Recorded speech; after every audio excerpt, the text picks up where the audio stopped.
తెలంగాణ రాష్ట్ర ఆవిర్భావ దినోత్సవ వేళ ఆంధ్రప్రదేశ్ డిప్యూటీ సీఎం హైదరాబాద్ పర్యటన హీటెక్కించింది.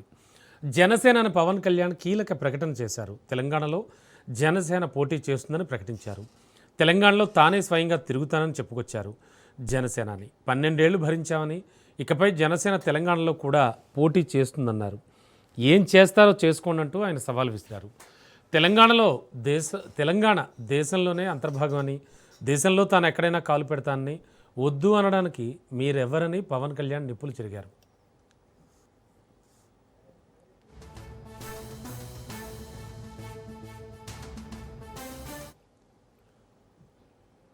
తెలంగాణ మీ అయ్యే జాగీరా అంటూ జనసేన అధినేత పవన్ కళ్యాణ్ చేసిన వ్యాఖ్యలపై మంత్రి పొన్నం ప్రభాకర్ తీవ్రంగా స్పందించారు.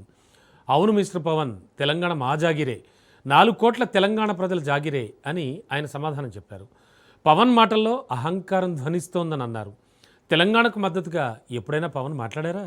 అమరవీరు గురించి ఎప్పుడైనా మాట్లాడారా అంటూ ప్రశ్నించారు ఆయన. పవన్ కళ్యాణ్ ఒక పెయిడ్ ఆర్టిస్ట్ అంటూ సెటైర్లు సంధించారు పొన్నం. బీజేపీ, బీఆర్ఎస్ పవన్ను ఎంగేజ్ చేసుకున్నాయని ఆయన ఆరోపించారు. అనవసరంగా తెలంగాణ ఆత్మగౌరవాన్ని రెచ్చగొట్టద్దంటూ వార్నింగ్ ఇచ్చారు పొన్నం.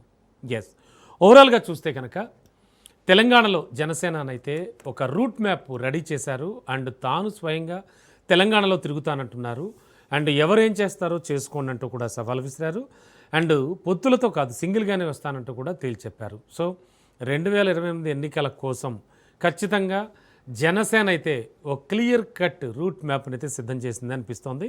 అండ్ ఈ నేపథ్యంలో ఇక్కడికి రావద్దు అనడానికి ఇదేమైనా తెలంగాణ ఏమైనా మీ అయ్యే జాగీరా అంటూ పవన్ ప్రశ్నించిన ప్రశ్నకి ఆ తర్వాత పొన్నం ప్రభాకర్ ప్రెస్ మీట్ పెట్టి ఆయన కూడా మంత్రి చెప్పుకొచ్చారు.